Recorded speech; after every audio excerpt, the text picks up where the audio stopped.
Hello guys, if Knights and Dragons option not opening properly in your mobile phone, this video is for you because in this video I will tell you how to fix not opening problem. So first of all, long press on Knights and Dragons app icon and then tap on app info option. Once you tap on app info option, then here tap on storage usage and then tap on clear cache and also clear the data of this app.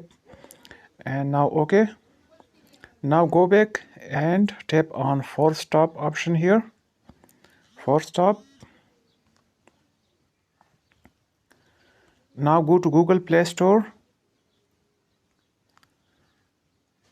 and search for Knights and Dragons app and here tap on update option. If you see update option here, so this will fix your issue. So hope you will like this video and think it helpful. Thanks.